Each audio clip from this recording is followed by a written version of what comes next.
On this episode of DC On Screen, we wax somewhat absent-mindedly about a show we absolutely love, Doom Patrol Season 2. Right after this very important message from skip ahead 30 seconds now. Are you struggling to conceive? You have options, and at Piedmont Reproductive Endocrinology Group, we'll make sure you have the guidance and support you need. PREG is known for individualized fertility care that's unique to every patient. We take the time to provide a reassuring and empowering experience because we believe that you deserve nothing less. Let us help you on your journey to parenthood. Visit us at pregonline.com to learn more. Get the guidance and support you need at Piedmont Reproductive Endocrinology Group. Welcome into DC On Screen episode 608. This is the podcast where we talk about the DC Comics multiverse on film and television, give honest opinions on projects upcoming and past, and believe that every version of a property is valid, even if we don't want it to be. If it's been released, it is fair game, so beware of spoilers, and welcome to the show. I am David C. Robertson, and this, the man who once delivered a whole passel of baby rats in this very hallway, Jason Goss. Hello. It's a tall tale. Didn't go down quite that way. They were rabbits. Well, I love Doom Patrol, man. Yeah. I really enjoyed it. I'm God, I sound tired even starting. I'm just exhausted at the moment. I'm gonna try to perk up a little bit. Let me get a little Buffalo Rock ginger ale. Oh, that's disgusting. Yeah, you can start fights over that stuff. I'll turn your stomach enough to wake up, I guess. Yeah, you can legit start a fight in the South by saying like, no, that's the best ginger ale. People throw hands at you, man.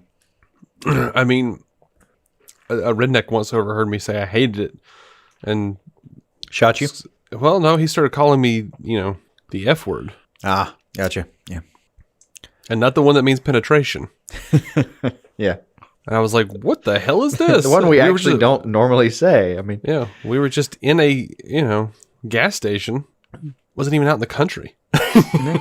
No, it can be very heated topic around here. It's like, only real men like that. And I'm like, what is happening? It is a drink, dude. It is a beverage. I mean, I love the stuff.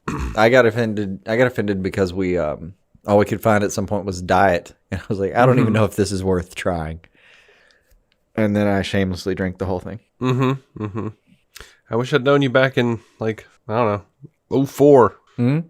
We, a friend of mine had brought, 2 12-packs to my house and just left them. And he's like, oh, I'm giving them to you, man. And I'm like, you don't like it, do you? And he's like, no, I just like you. I just, thinking of you. It's like, You're just trying to get rid of this shit. Okay. You're a lying son of a bitch. And then I had one, and I was like, yep, he's a liar. And we brought it up to Matt of Marvel Cinematic Universe podcast. Mm-hmm. And he didn't want it. And his roommate, our friend Ryan, was like, oh, yeah, dude, totally, I'll take it. Yeah. And then 3 years later, I moved into that apartment and was cleaning it and opened up the cabinet underneath the sink, and there they were. Apparently Ryan had tried it. It was just like, oh no. Instead of throwing it away, just squirreled it. Just shoved it under the sink. Yeah, it happens. Oh. It really is a very polarizing beverage. What's that? Is it cucumber that some people think just tastes bitter? Like there's a genetic predisposition? I don't know. I don't know about bitter. Cucumber. I mean, I think everything is an acquired taste for someone. Doesn't feel like cucumber. Anyway, I forget what it is. There's some vegetable that it's not even like an acquired taste thing. There's a genetic predisposition to it. You can literally find the gene for it. Where whatever it is, to some people it just tastes normal, no problem, and to 13% or some shit like that, it was just unmanageably bitter. Like they couldn't, they'd spit it out. Yeah, I don't know. For my life, all I can think of is cucumber. I don't know, whatever it is. But I have a feeling, and I doubt anyone's ever had the time to study it, but I think Buffalo Rock probably has a gene too. Yeah, I don't know. To me, Buffalo Rock tastes like snuff spit or something. I don't know. It's awful. It is like a combination of Snuff Spit and like rancid feet. Fun Awful. stuff. Ugh. Which I understand. Like I love Diet Coke. I love it. Yeah, Like- no, I don't get it. And I used to have a roommate who used to refer to it as brown piss water. That's about right. And he's like, I don't know how you drink that shit. And I'm like, it's amazing. I mean, it's hard to even find a diet caffeine-free Coke that I could try, but still, I have no interest. I could probably help you out. No, I'm good. Quite good. I'll stick with my disgusting ginger ale. I'd probably just steer you towards the carbonated waters, which I know you already know quite well. Yeah, we have the hibiscus in the refrigerator, and I'm kind of afraid to try it. Have you tried it? No. What is that, LaCroix? Yeah. No. I kind of... LaCroix is expensive. Yeah, Walmart brand is inexpensive. that's fair. And generally tastes better, in my opinion. So Yeah, they're pretty neck and neck. anyway, Doom Patrol, man. It's been a fun beverage corner discussion. Yeah. All right, that let some of the sugar get cooked in, or cooked in. What the fuck? I'm beat, man. Sorry. It's all right.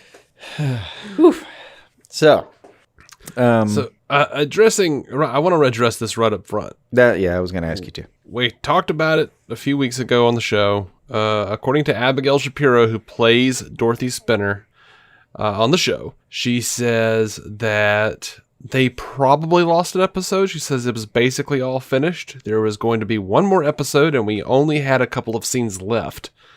But we never got to finish that episode.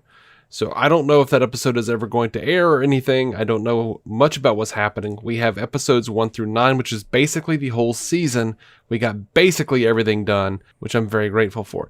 We don't know if this was the intended finale, or because we don't know if they were shooting out of order, because that shit happens.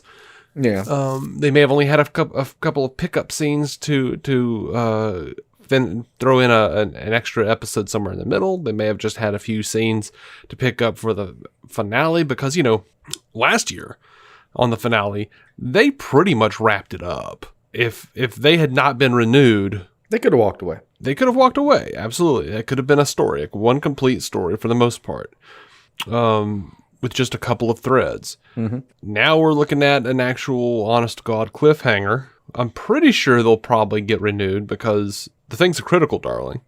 Mm-hmm. And apparently it's been pretty popular, from what I understand. So much so that HBO Max was like, oh no, we're going to put that shit in our trailer. Yeah, it was the first foot forward from DC Universe getting to HBO Max. Like they picked it right off the top. Yeah. I have no doubt of its popularity. I know it trends well. On you look it up on like TV Time or something. It's always got pretty good feedback and good feedback and a lot of participation, we'll call it. But when you look at the episode count, it was like 15 last year. I just looked it up to be sure. I thought it was 13, but it was 15. Okay. And only 9 this time. Mm-hmm. Maybe they were shooting for 10, but look, Yeah. just knowing how the season's ends, I want to say with air quotes. I just feel like they didn't have enough to finish exactly what they wanted to do, so they just kind of bailed it on a cliffhanger. I'm fine with it. I feel like this felt like a whole season to me. Yeah, one with not a lot of resolution though. Yeah, I mean, that's true. It's the only really the only problem I have with the season, and I think it's only a problem of COVID. I don't think we would be having that conversation if they got to film everything they wanted to. I don't think so either. Like, I think there was purposefully going to be probably some stuff like totally unresolved. I do like how I like a lot of the themes of family. I like a lot of the themes of like letting go of your past self, of your past hang-ups.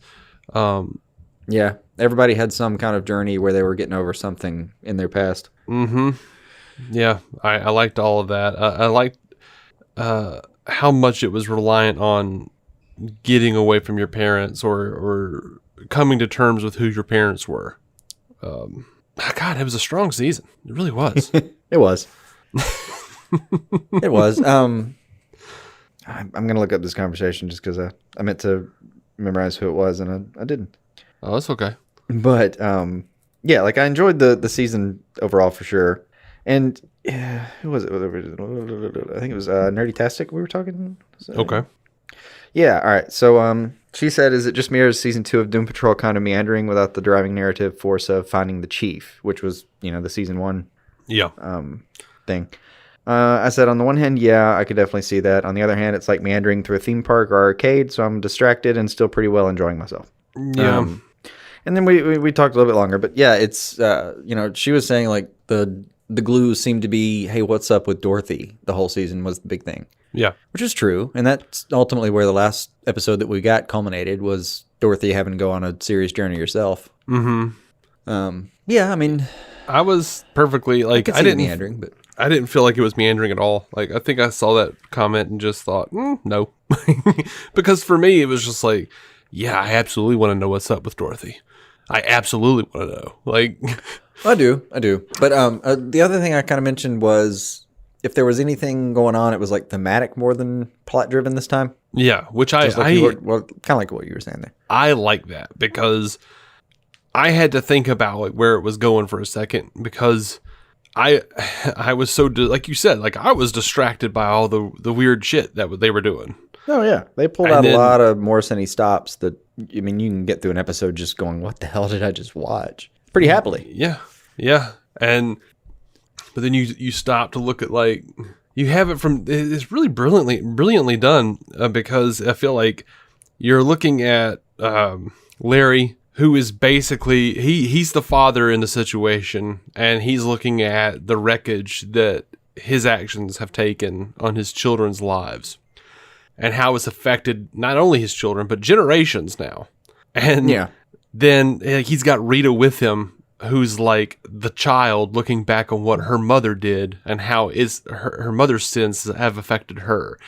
Like, I just think it's such a good show. Cliff come to a head where, like, Cliff's thing is more, he's trying to forget how much he wanted that, because he kind of gets pretty soundly booted from that part of his life. Mm-hmm. Yeah. And so he's trying to make peace with it, and I guess they have a conversation where he's too flippant about it, and Larry kind of tells him, like, no, you don't understand. This is us not being there is the worst thing we could have done. Yeah, that was so great. And the whole it all sort of intersects with the chief and how he, like, decided not to be there, to be, to lock Dorothy away.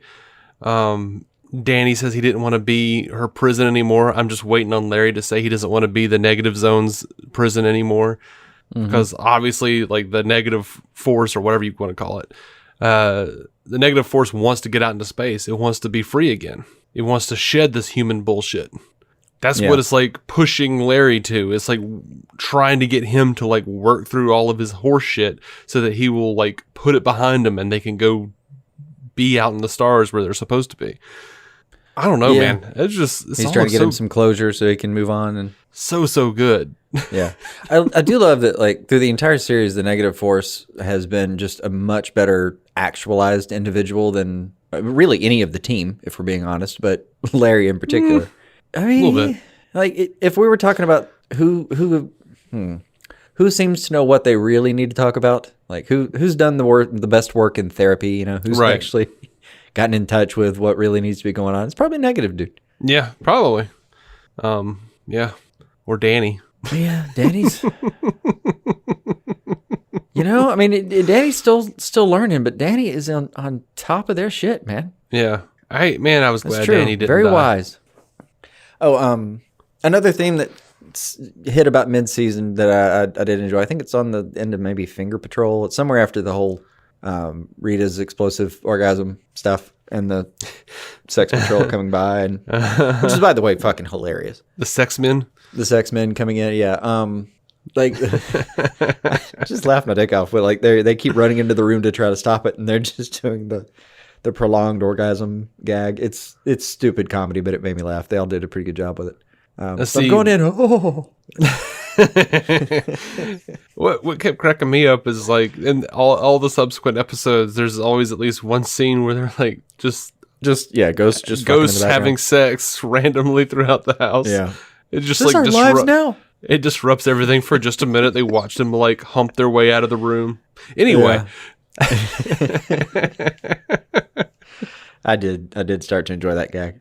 But they get to the end of that, and it's kind of after Ray finds his way back. And like they have a moment where they're all kind of sitting around. Ray's eating kind of like a burnt grilled cheese that Larry couldn't focus long enough to cook. Mm-hmm. And the theme kind of hit me at that time. The theme that they'd been working on in the first half of the season was, what the fuck am I still doing here? Yeah. And apparently the answer was, you're still here because you got some shit to work on. Yeah. Man. I appreciated that. Yeah, I like that. I kind of feel like part of it is everyone needs to let go of their old families and embrace the fact that they are family. Yeah. They're each other's family. And I'm curious to see, I very much doubt that Larry's going to wind up going into outer space or staying there. Maybe at some point, maybe that's his final arc. Maybe that's like the end of the show. It's like he takes off into outer space. But I kind of feel like it's more of a, he needs to learn how to be stronger without the negative force. So the negative force can leave. Yeah. Because if you notice, like now when the negative force leaves him, he doesn't pass out. It takes a lot out of him. Yeah, he's working on that. Yeah, so with what we were saying earlier, you wonder if the negative force is preparing him so he can leave him behind, or if he's preparing so that Larry can leave everything else behind with him. Mm-hmm.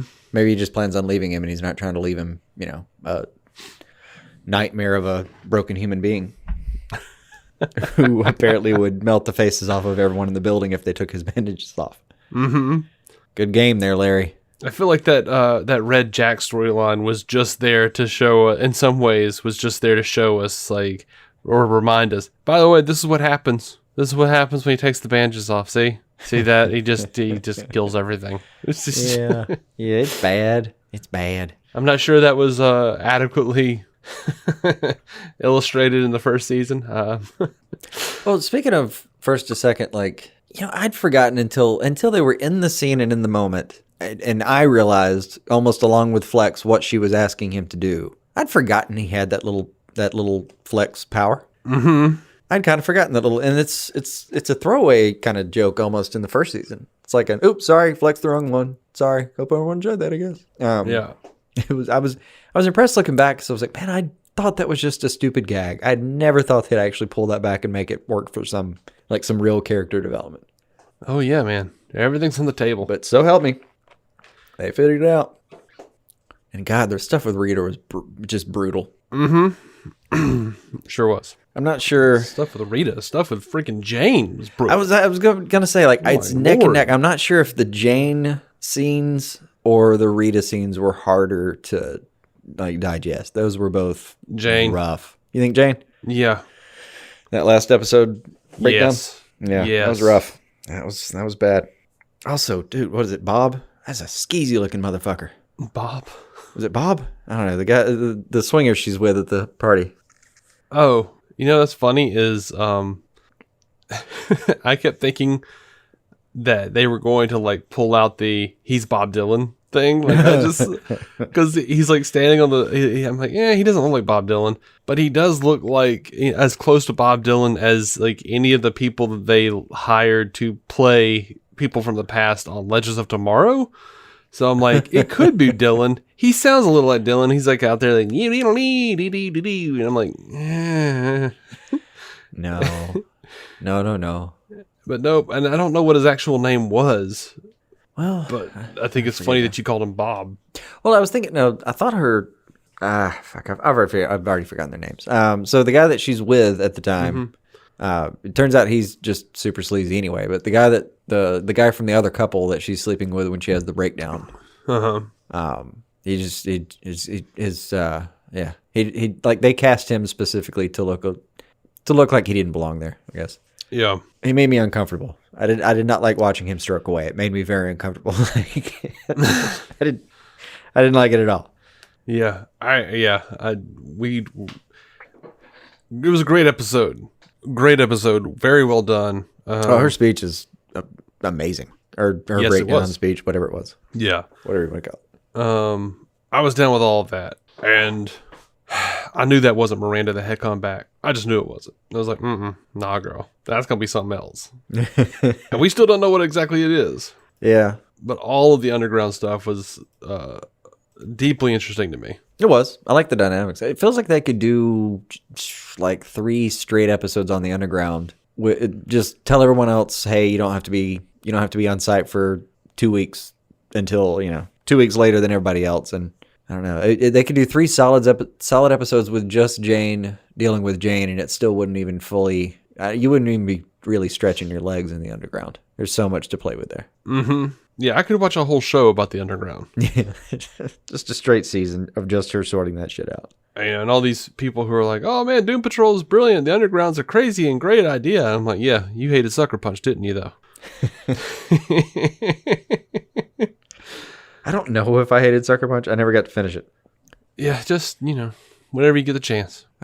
I haven't. I don't know that it'll ever happen. It was one of those nights in college where we're like, yeah, we're gonna watch this, and 20 minutes in, something happened. I forget, and it just kind of the idea got shelved, and then here we are, 20 years, however many years later. Well, I have Zack Snyder's extended edition. 15. If you ever want to borrow it, that's all I'm saying. Okay. Well, if ever that gap of time opens up, I'll be happy to. Nothing against it. For all I know, I love the movie. I just never have been able to actually get around to it. I quite enjoyed it. Anyway, what were we talking about? Doom Patrol. It was Jane in the Underground. Jane in the Underground, yeah. Yeah. I hate that her personalities seem to be dead now. You would think that she'd be able to somehow heal herself and bring those personalities back. Since they're all in her mind. You think we'll get a resurrection? Oh, most likely. I don't know, man. The show's pretty damn dark. It is, but yeah. They might just leave Baby Doll decomposing in the bottom of that well. All the nuts and bolts are still there. It'll just give them time. Man, I love the explanation for what the well was and what the well represented. What was that? Well, they had been talking about the well, about how Miranda threw herself into the well. Right. And everyone's afraid to go there. But it represented the real life well in her own childhood that her father would put her in when he was punishing her, and he would leave her there over all night. Oh yeah. Okay. Yeah. That's ringing a bell now. Yeah. So she went back for the toy and all that crap. Mm-hmm. Yeah, I get it. Now, I don't know what that. It also seemed like they were setting up some kind of. You remember the episode where it's basically just Baby Doll and Dorothy playing? Mm-hmm. Yeah.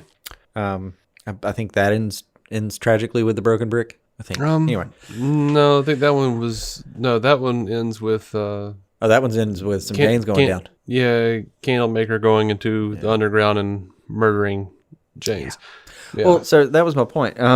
Is there's a lot they have in common powers wise. Mm-hmm. Which to me seemed like the reason they got an episode to hang out together. Well, that and to help flesh out Dorothy a little bit.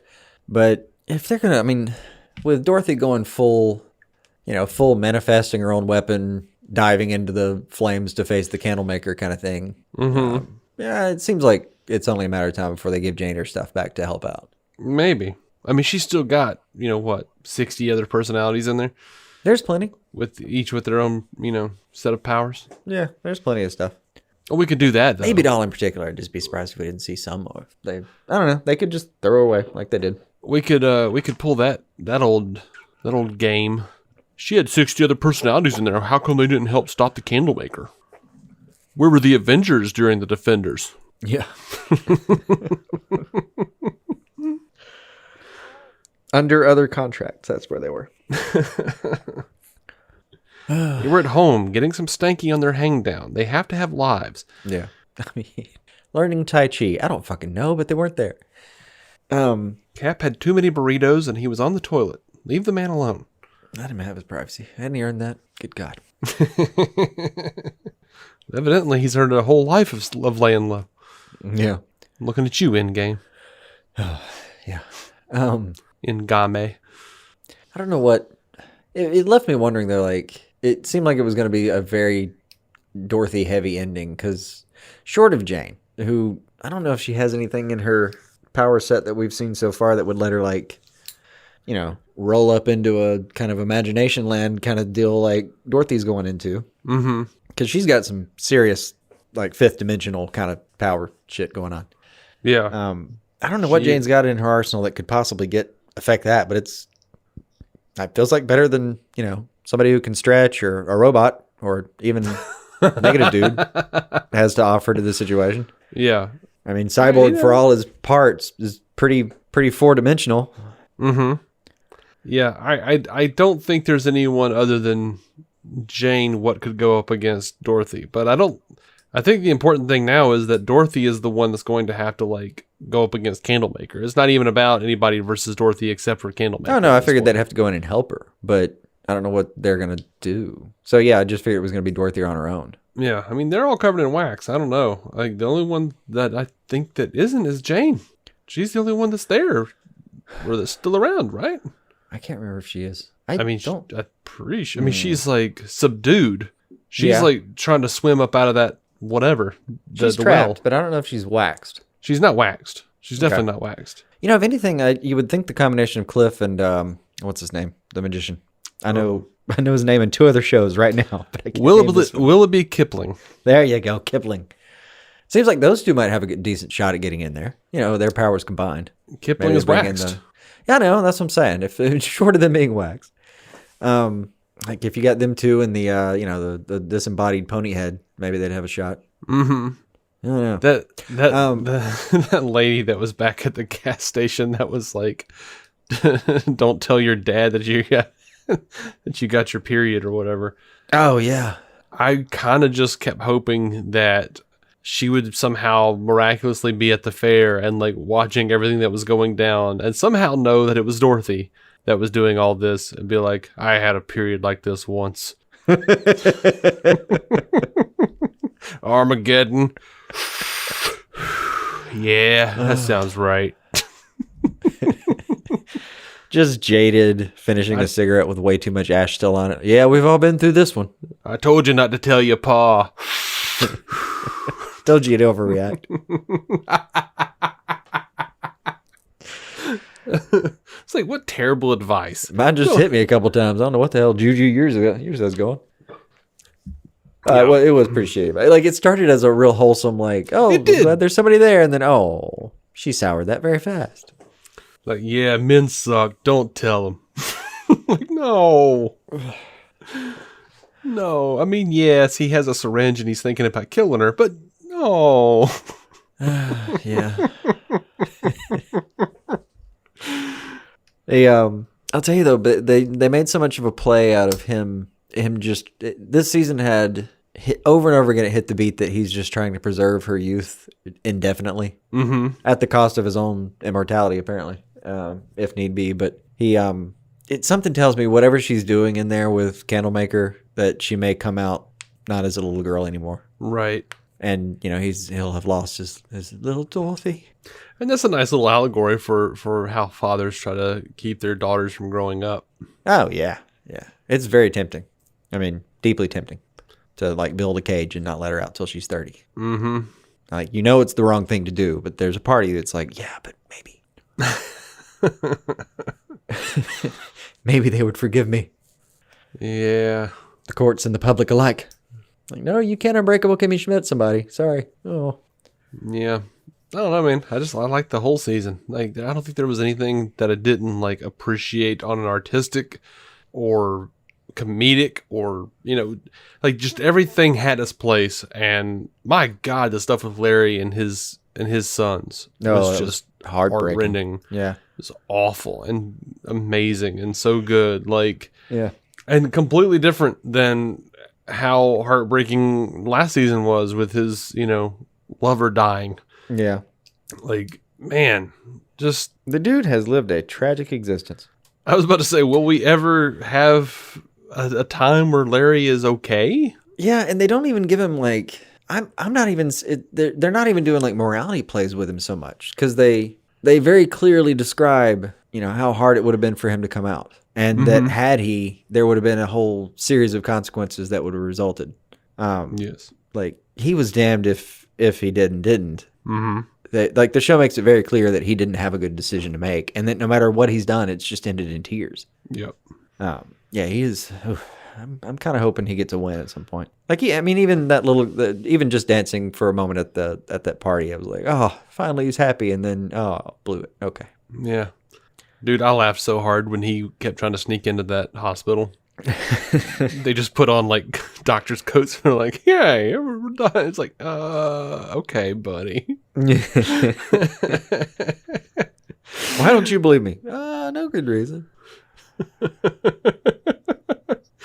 I love that the show ventures into absurdity every once in a while, and you're just like, or not really every once in a while, but just like will venture into absurdity, and it's so easy to accept it. Yeah, but it'll do absurdity and then give you something. Like, all right, so in that scene when he's running around looking like a doctor, it was a good episode. But honestly, to me, the absurdity was it looked like two doctors hadn't been able to get daycare, and their kids were running around the hospital, and they were playing with the gauze bandages, and one was sitting on top of the other's shoulder, and they were just running around the lab coat kind of thing. Mm-hmm. Like the pile of children old gag. Yeah. But it really did look like that. It's like condensed Daddy Daycare and sequel. Yeah, like somewhere there was a father in the middle of an 18-hour surgery that just did not, he did not have time to deal with that too right now. Yeah. Anyway, but later, when you talk about absurdity, like let's get into the imaginary friends. That was fantastic. It was. I particularly loved Rita's because the paper. I don't know. I love that paper image. Yeah. Like the ideal of thinness. Like literally, such an absurd ideal of being thin that she's literally a representation of 2D. Mm-hmm.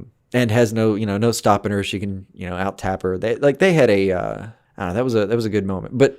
When you talk about the absurd, like Cliff's best friend was Jesus, and he abandons him at a youth camp, and Jesus comes back angry and looking for blood. This is what the fuck am I watching? Hold on. I can't remember what Jesus said. He's like, "Yeah, until you forsook my righteous ass," or something. Yeah, left me behind, or whatever it was. I love that, like, and they try to have a moment where it's like, I don't know, they almost seem like they're gonna make up for a second, and then there's just parts of Cliff everywhere in wax later.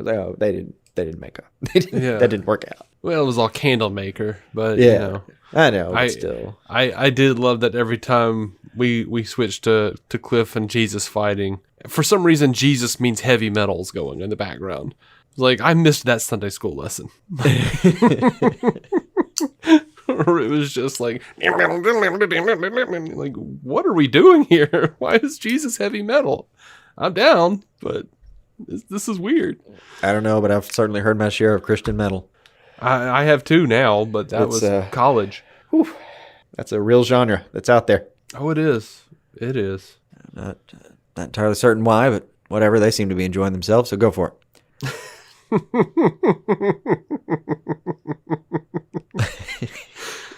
By the way, Bethany's been watching this. She's been revisiting that old show on from NBC, the one that followed Saved by the Bell, California Dreams. Oh wow! It is awful. It is terrible. The music they sing is terrible. It's a show about a bunch of teenagers who play in a band. I don't think I ever watched a bit of it. It is awful. But I probably watched. I'm sure I must have seen a few minutes just because it followed Saved by the Bell, and I grew up in that era. Mm-hmm. But do you remember how it aired 5 minutes off because it was on TBS? That was in syndication, yes. I think. But yeah, it was on the syndicated version. It was like it would air. What was it? It would from 11:05 to 11:35, which was a little bit brilliant. I had to give him credit because no matter where you were on television, the episode would end at the same time. It ended at 11:27 in real time, and then 11:28 and 29:30 would be credits, promo for the next show, promo for some other series on the same channel, and then maybe a commercial, and then you get 11 o'clock on the dot or whatever it was. You get the new. But in the meantime, while you're just clicking around looking for nothing, you could actually find something actually still happening for just a second. Mm-hmm. And you'd watch Jesse have that breakdown over the caffeine pills or some shit. Yeah. Which they released a trailer for the reboot, and oh Christ, it looks fun. Really good. Yeah. Oh yeah. No, it's they are actively taking swipes at themselves. Whereas there was a trailer that they released a while, like a little teaser where Slater's like the gym coach or something, and he's like, oh man, yeah, he's like talking to a couple of guys. He's like, yeah, I had this fling with this girl back in high school, blah blah blah blah, hooked up with her, haha. Oh wait, that was your mom. And he's like, course. Yeah. until I like, started seeing this other girl. Yeah, she was like, oh, wait, that was your mom. They had that kind of thing. They just released a trailer where, like, I guess Jesse's like a principal or a guidance counselor or something. Yeah. And like takes caffeine pills away from Zach's son. And like it's the whole big ridiculous speech that's like obviously very tongue in cheek. That's just for my own curiosity. What's Zach up to in this timeline? I don't know. I think he might be the mayor. I don't know. I really don't know. I mean, he could have been. His charisma was off the charts, and Yeah. But yeah, they're doing it tongue in cheek. But yeah, the California Dreams thing. One is weird because the main character looks a lot like you. Oh, that is fucked up. But like two, like the music is so bad. Like the band, the whatever song, like and apparently all these kids actually did play and sing and stuff. But like the music they wrote for this show was so bad. Oh. But I'm torn. And I'm like, how did they get here? Because they practice in this kid's garage, and in the background is this sweet Tom Petty poster right next to a Beatles poster. And I'm like, how did you guys listen to Tom Petty and the Beatles and still become like Bryan Adams light? Oh. Like, what exactly transpired here? See, even the phrase Bryan Adams light hits me a little bit like the way, say, drinking a natural light would hit my stomach. Mm-hmm. Poorly. And with a fight. Oof. Are you struggling to conceive? You have options, and at Piedmont Reproductive Endocrinology Group, we'll make sure you have the guidance and support you need. PREG is known for individualized fertility care that's unique to every patient. We take the time to provide a reassuring and empowering experience because we believe that you deserve nothing less. Let us help you on your journey to parenthood. Visit us at pregonline.com to learn more. Get the guidance and support you need at Piedmont Reproductive Endocrinology Group. Anyway. I love that we pulled back from a tangent to get to another tangent, and now we've forgotten what the fuck we were doing with Doom Patrol at this point. Always. But on to another thing with Doom Patrol. Dalton's performance, again, astounding. Oh, everyone's performance on this thing was astounding. They are great. But he had a couple of scenes in particular where he was having to really come to grips with, like, I'm not going to be able to protect her. And I don't know. He in particular, those scenes he knocked out of the park.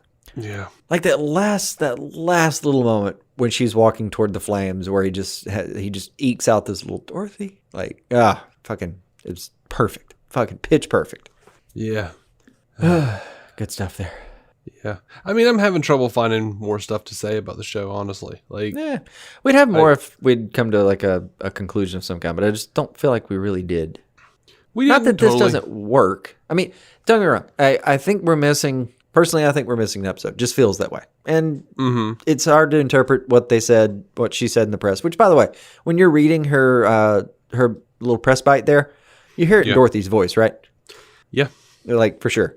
But yeah, I don't know how to interpret that exactly. I think we'll know more in time, but it's also like I'm reading what she's saying, but I'm like, she's just a little girl. She doesn't know. What does she know? Go to bed. It's past your bedtime. Like, Dave, she's like 25. Shut up, Dave. Rational Dave. She's like 25. She's just a little girl, damn it. You've got to scroll down her IMDb page, Dave. It's not the point.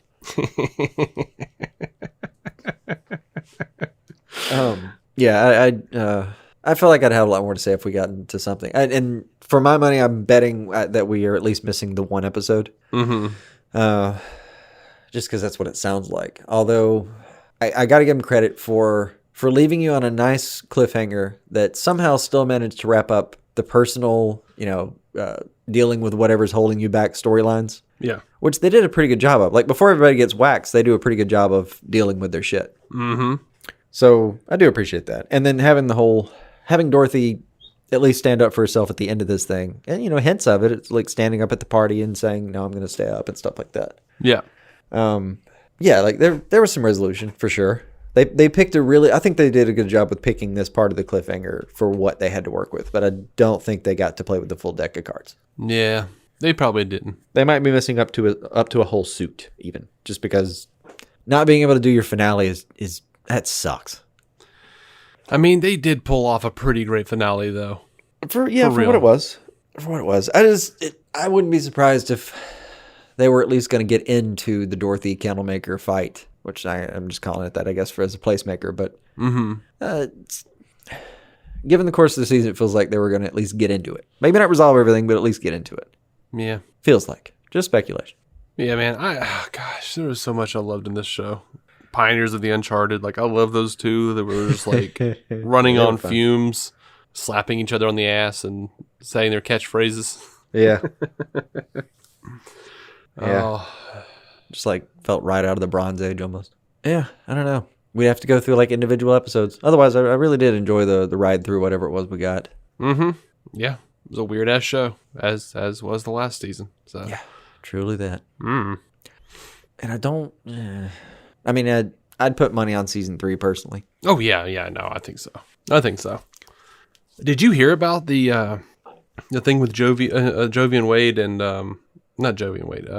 Well, they were talking about him. Ray Fisher was talking about Jovian Wade, and he gave a scenario during Justice Con in which he would be interested in being on Doom Patrol, where he's talking about like he would play Cyborg, the Justice League version of Cyborg. He wouldn't want to just meet him somewhere in some weird dimension, sort of like what Ezra and Grant did. He was like, no, it would have to really mean something. It would have to be like we're looking at me and Jovian are looking at each other and like we're finding like the rest of ourselves by looking at the other person. And like he gave some like really artistic, like great sounding thing. Yeah. Okay. He's like, it would have to be something really meaningful. And then someone asked the Doom Patrol writers about it. And like on Twitter, they were like, can you link us to that? We will make that shit happen. Right? Never you fret. So I'm really hoping that I Ray will Fisher order 4 shows up on gallons Doom of coffee, Patrol. and we will stay here all fucking night making that happen if we have to. So yeah, I'm really hoping there's a 3rd season just so we can get like a little Ray Fisher showing up on Doom Patrol. Oh yeah, that would be fantastic. Yeah, that would be sweet. What did you think of the explanation for where Mr. Nobody went? Honestly, it eluded me. I didn't catch it. I meant to ask you what they did with that. They went into the painting and they found. I saw the painting and Beardcatcher and all that. Yeah, they found Beardcatcher, and they were like, "Where's Mr. Nobody?" And he was like, he got some gig voicing some high-end animated series. And then as soon as they say it, I get like an advertisement comes up into the bottom right corner that says Harley Quinn on DC Universe. Yeah. I do remember that now. Yeah, I mean, it was one of the only disappointing parts. I enjoyed his take on that so much that I would like to see more, but not that they didn't wrap up his story just fine. So, I mean, I could live with him never showing up again, but he was a lot of fun while I was there. He was. And I do remember that now that you said it. That was a really funny way of just kind of throwing out let's put it this way. If you went into that painting and they didn't say something, you were going to be watching for him the entire time, right? You got to say something. Oh, yeah, yeah. So. And I love that I love that Beardcatcher was like disguised so horribly.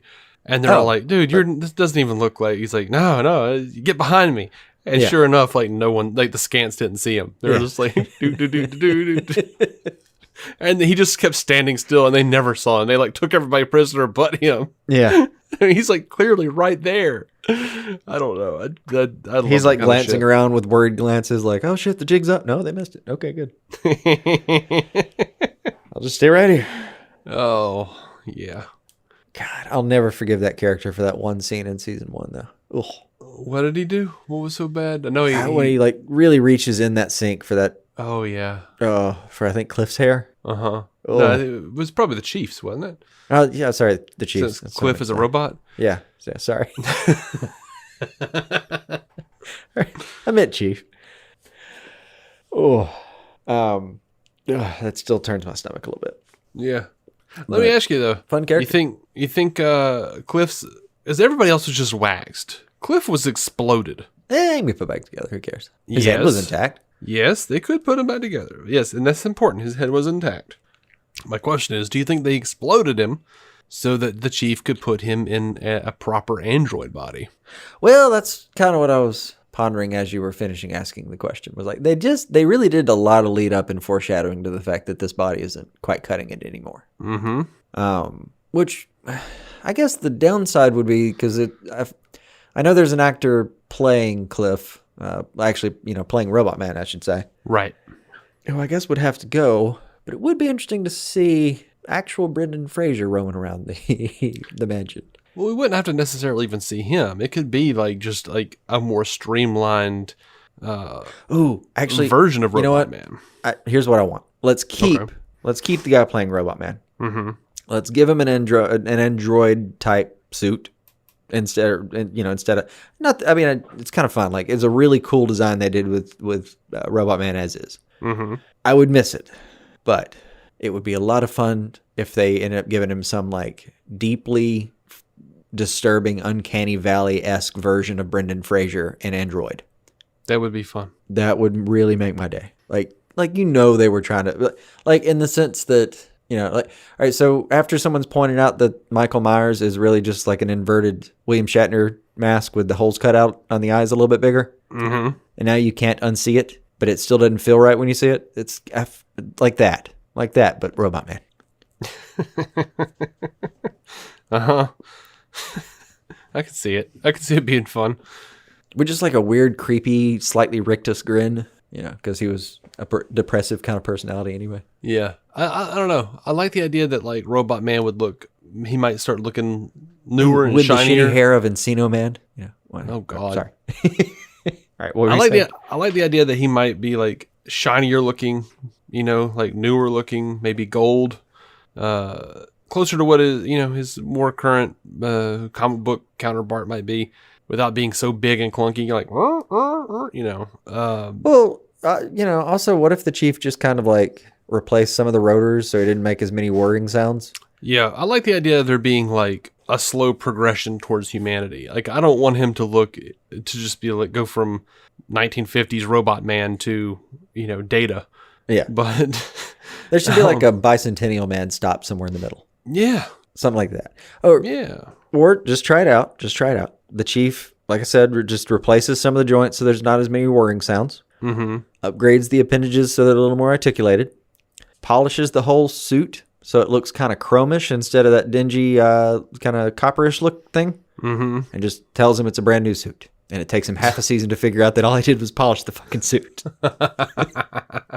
Well, he did want sense again. He wanted to be able to feel. I get that. That would be maddening, frankly. And I don't understand why Cyborg can't just download the files from his dad and automatically know exactly how to do that shit.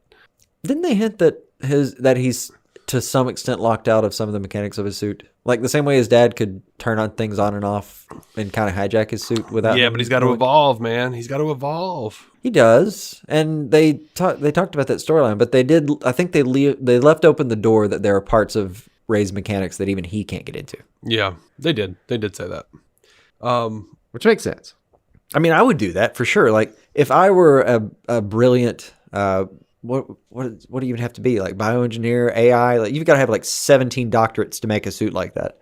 But if I had all that all that going on, and I put it in my son, who may be brilliant in his own right, but doesn't have all 17 of those doctorates, I might lock him out of the software. Yeah, because what if he got in there and started tinkering and really fucked something up? Yeah, I get it. He starts digging around in there, looking for the Dick and Bigginer, and screws up, System 32 or something. Right. System 32 is an important thing, you Apple users.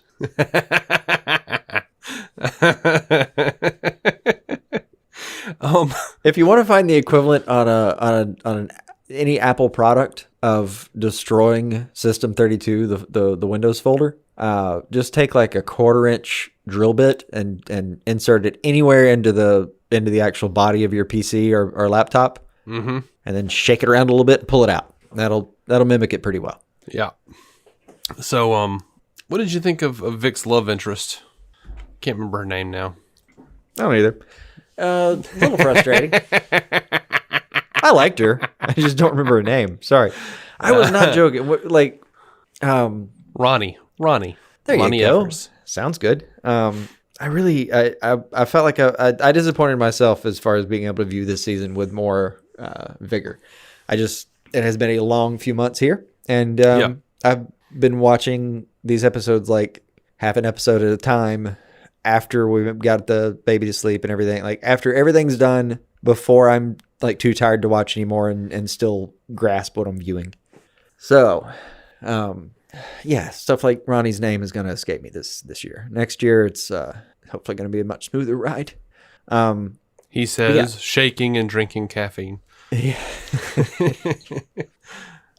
You've become like the emotional equivalent of that freaking Sylvester cartoon. A little, where he's got like the... Yeah, he's got like 14 cigarettes in. Yeah. Pouring cup of coffee on top of another cup of coffee. And just like fine, shaking wildly. I'm good. Yeah. No man should have this many houses to fix. I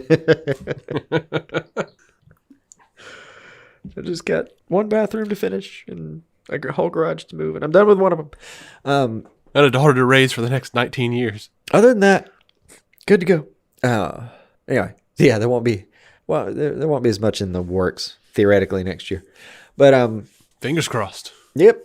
Of course, all of America will be dead from coronavirus because nobody will wear their freaking mask. No. I want to go outside again. Yeah. I liked Ronnie just fine. I liked their relationship, and I liked the points they hit, what they were talking about as far as like the trust issues and stuff like that. Yeah. I didn't like where they left it in the sense that, I don't know, man. I mean, she's made some mistakes, but fuck it. Is that the worst she got? Like, you got a lot in common. Well, just work on it. See where it goes. Yeah. Like when he abandoned her at the diner, I kind of thought, man, I think that's me abandoning how much I care about that storyline. Like, see, that made sense to me. That made sense. That made total sense, because if Cyborg, whose greatest aspiration is to be a member of the Justice League, well, sure. he's going to look and say like, oh, the girl I'm dating is like a war criminal who murdered a bunch of people. Yeah. I'm thinking that's over. I don't know. I don't think so. I really don't. I mean, because, all right, let's assume that a couple of people are on the current Justice League. Let's assume Batman and Superman are there. Uh-huh. And I think I could use a number of other examples, but let's just use, two of the big three anyway. If you're Batman, yeah, you're probably a hardliner about that kind of stuff. Mm-hmm. No, she's a war criminal. I can't, if you can trust her, I'm not sure I could trust your judgment kind of thing. Yeah, he may just blackball you on that shit, right? Mm-hmm. But I feel like Ray could go to Superman and go, look, you of all people know. Everybody deserves a second chance. But it's not about whether he could go to them or not. It's about like whether or not he has to find that place within himself. And in a lot of ways, Vic is still a kid. Oh, Vic he's 17 perpetually. Yeah, like he still wants to be completely right. He still wants to, be on the side of the angels in every sense of the way. Like he doesn't understand. That doesn't compute with him. No pun intended. How someone could allow themselves to become that. So it would. So for you, like when that's a part of his Arrested Development that he can't go into the diner. Right. It would have made it would have drawn me out of the storyline if he'd been like immediately, if he had been like, oh, I mean, we're not our past, I needed him to wrestle with that. I do. The wrestling I get. It's just, I don't know that, maybe I'm being too hard on the diner, but it's kind of the frustrating thing. The frustrating thing about anything that has to do with drama on television or movies is, as I saw it pointed out recently on some Tumblr post, miscommunication in comedy, hilarious. Miscommunication in drama, frustrating as hell. Just, oh my God. Just if you two would sit down and fucking talk. Mm-hmm. And there's part of me that I understand the trope, and I get why it's there, and it's there for good reason. But I guess part of me at that point in their progression, after they'd talked, after they'd really had some good intimate moments, and, shared some trust issues and shared some trust, I felt like it was maybe time to go in there and at least put his cards on the table. Yeah. I don't know. I just didn't like him bailing, I guess. I mean, I think that was the only option for him at the time. Not for the entire show, and it wasn't for the entire show. He did go back. He did. Yeah. But I accept your point on this one. yeah. By the way, I love the way the cops view him and Rita coming in. They're like, oh, great, Justice League Junior's here. Yeah. And I love like the few snippets we actually get of how the real world views the Doom Patrol, where it's just like they're doing a play in that town about like the day the monsters came and destroyed their town. Yeah. That was so fun, so good. And if Lobo doesn't show up on this series, I don't know of a show better suited for him. It would fit. I would love to see the one from Krypton even. Oh yeah, no, bring him back. Him back. He was great. Like, let him show up. Be like, I'm here to find Niles Calder. Because why the hell wouldn't he? He's got a bounty on him. Put that Sure. down. Yeah. Makes sense. Somebody in outer space is probably pissed at Niles. No, it's probably somebody from another dimension pissed at Niles. Maybe. Sure. I mean, Niles has got a spaceship. Like, you love that he used magic to make that work. I do love that. That's kind of my point. He's resourceful, but he's resourceful in ways that are just begging for trouble. Like, yeah, if anybody showed up of any species, any creed, any motivation showed up at that mansion's doorstep and just said, "I'm here to kill Niles Calder," you'd have to be like, well, I'm sure he did something. Where are you from? And they're like, seventh dimension of a parallel Earth. Okay, all right. Well, that's still not surprising. Mm-hmm. What did he do? He blew up my entire planet to get 4 drops of some liquid he needed for a scientific experiment. Oh, yeah, that tracks. Yeah. Well, I can't let you kill him. Okay. It was for the betterment of the entire universe. Oh. Was it? Was it? Yes, I had to figure out how to brown butter more quickly in the pan. Oh, okay. I was wasting too much time in the morning. Yeah. God, I love this show. Yeah, it was good. All of that sounds so much like something that would happen on the show. Possibly. You got anything else, man? No, I don't think I do. I mean, we could keep mining, but in case you didn't understand the last year, watch this show if you haven't. We're not doing it justice talking about it. We're just having fun. Yeah. I mean, it's a hard one to really talk about that thoroughly because there were really cool scenes too. But you can just kind of talk about. It's a weird one to talk about this year because there's cool scenes and there's themes to talk about and all that, and we can do that. But again, without the complete conclusion, you're just kind of speculating for next year. Well, I mean, we would be doing that anyway. Yeah. I mean, but like last year when we were like, how are they going to get back to normal size? But this time there's not so much speculation. Like, I feel like I know exactly what the first scene of the next season is. And it's going to have something to do with Dorothy and the candlemaker. Maybe. Or maybe they'll toss it on us ear and the first scene will be freaking Cliff and his new body jerking off to, sex ghosts. Yeah. And then it'll be like 3 months prior. Yeah. I mean, knowing them, it's going to be like 12 hours later and everything's fine. They're having pancakes again. I don't know about that. This show does like it's weird and outside the box as this show is. They do seem to believe in stakes. They do. Yeah. I mean, I do appreciate that convention though that if somebody's gone, they're gone. I'll take that. Things do mean things. Deaths get folded into other people's character arcs instead of getting, bullshit revivals later. I like that stuff, but. And we'll see how it works for Jane, but I don't know, dude.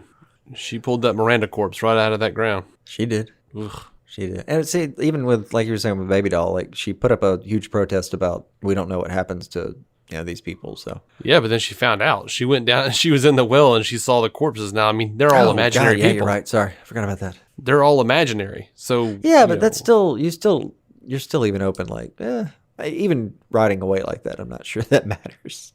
It's a whole different set of dynamics down there. Yeah, but that said, she did see a whole bunch of corpses in the bottom of that well. I mean, if we're going with the old, did you see the body rule? That's pretty good. And she saw bodies, buddy. She saw some bodies. Gotta give her that. I mean, I could say I don't know what that means because they're all imaginary, but at the same time, everything on Doom Patrol is imaginary. They were literally in between the panels on the show. Yeah. They were in the white space between the panels. The entire show is imaginary. In universe. Yeah. Oh, I could end with maybe my favorite moment. What's that? And it was just, I don't know. It's kind of what I was referring to a minute ago. Like when the sex men do show up, there's so much confusion, except for Niles. Except for Niles, who's like, what happened to bring you to my doorstep? Absolutely unflustered by the concept. Knows them personally. Like to the point where I saw that scene and I was like, what would have to happen to fluster him? Like what the hell would have to go down before Niles went, okay, I actually don't know what's going on right now. I mean, that's tough, man. I mean, his daughter running into the flames of the Candlemaker seemed to fluster him quite a bit, but... I mean, he flinched, but he still knew. He still knew that was normal for whatever they were doing. Dorothy flies off in a spaceship. Guess what? I'm going to go and get my spaceship out of the shed. The spaceship I made with magic. Yeah, let me open up this panel, feed a goat's head, and scratch him on the chin so that he'll fly the spaceship to the moon so I can retrieve my daughter. Or as I call it, Tuesday. I loved that Kipling is in love with Baphomet, the singing horsehead. Yeah, that's kind of nice. I loved that was just like a little thing thrown in there. And he's apparently very self-conscious about the fact that she'll probably never love him because she's a horsehead and he's a human.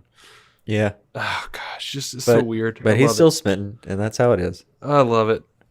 Or the other moment, another good Niles moment, where Cliff is just beyond frustrated, bearing his soul, and he says, well, I'm going to give you some MDMA. What? What does he say? Like, I came in here to, I don't know, bare my soul or whatever, and you're giving me drugs? Yep. Sure am. Yeah. And he takes him up on that offer. He sure does. And has a great time, it looked like. Dancing with the shadow guy? Sure, whatever. Oh, another quick question, though. When Jane does make it in there, was it Hammerhead at the time? I don't know. I forget which personality is on top at the time. But when Jane does get in there and shoves that baby back up that guy, did you kind of like cross your legs a little bit when you saw that? I don't remember. I kind of wanted to like cup and cross a little bit, you know? I'm pretty sure that my face was... My taint hurt just watching it. Let's put it that way. I'm pretty sure my face was, as always, with Doom Patrol. Wide-eyed, mouth agape, a small smile formed, breath bated. Just go into a Doom Patrol trance. Yep, just taking it in. Trying to take in as much as I can at once. Like, oh my God, what is this? What is happening? Oh, they're not going there, are they? Oh, they're ghosts having sex. Oh, of every kind of era. Oh God. Oh, Cliff's punching a rat. That's a cowboy and a Roman. Oh, Cliff's punching a rat. Oh, you bastard. Oh, that's hilarious. Oh, yeah, so that great. was a good bit. Yeah, I get you. Well, those are my last little things. You got anything? I think I'm good, man. I really do. I got up at like 4 this morning. I'm gonna go pass out as soon as we're done with this. Yeah, I've had a pretty rough sleep schedule thing going on, I guess. I don't know, but yeah, I'm not in the best of places either. But yeah, I believe we're gonna ride the melatonin train this evening over here. I don't have any of that anymore, but hadn't taken it in a while, but it sounds like a great idea tonight. Mm-hmm. Well, thank you everyone for listening. DCOnScreen.com for every episode. I just put up a new Patreon episode a few days ago. That was me and Christopher White talking about a whole bunch of stuff, like Michael Keaton as Batman, and him coming back and doing the Flash, and we talked a little bit about Blues Brothers and High Fidelity, and man, we just kind of ran the gamut. Honestly, we just had a great, fun conversation. Nice. And I am compiling, and sounds ominous so far, but I'm willing to hear you out. I am compiling an episode that is nothing but Witter Woman voicemails for Patreon. And I'll just say this: I have made contact with Myrtle Manus, And there seems like there's a couple people who just right now went, no, yeah, absolutely not. it's for Patreon. You don't know, but you don't have to. You don't have to skip it. I have made contact with Myrtle Manus, Mhm. and as I understand it, an introduction to the compilation from Myrtle and possibly Ermeline Spratt. Yeah. May be in my inbox tonight. Oof, beautiful thing. And on top of that, and I'm not sure if it's just going to be show notes or if I'm going to actually like come in and give them, but we have been provided with real life translations, like normal speech translations for each of the voicemails. Do you remember the gag in Hot Fuzz where Nicholas is trying to talk to the like real backwoods guy, and he says something, and then the less backwoods guy says something that's still indeterminable, and then one of the cops says something in like slightly more understandable, and then I forget the name of Nick Frost's character, and they're like translates from that, and they do like a 4-part translation every time they're talking to each other. That's funny, but no, I don't remember that. I feel like that's how that you would have to have translated the Witter Woman dialogues. Yeah. I feel like something should be in between those voicemails. But it's 10 voicemails over the 5 years, and I was surprised that I had saved every one of them. And let me tell you, so was old Myrtle Manus.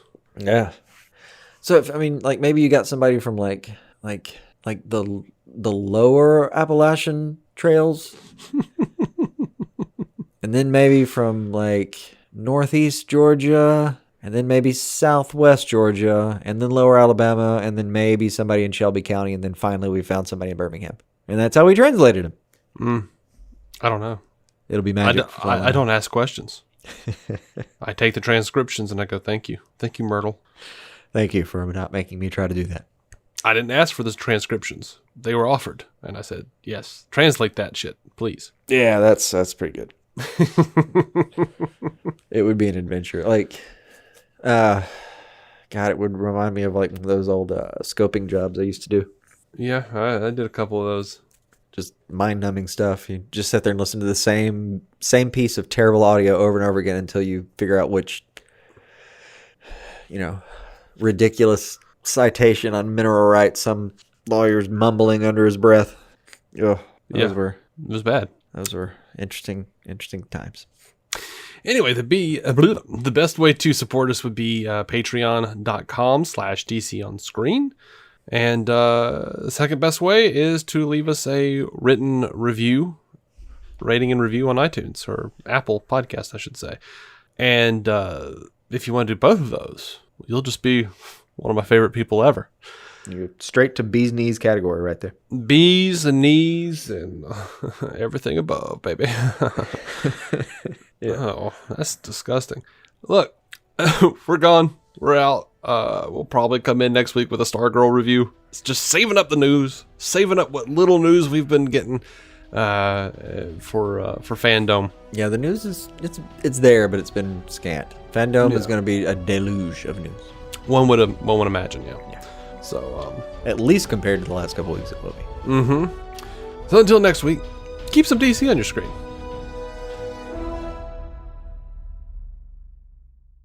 Our intro music is by Jason Goss and Michael Shackelford.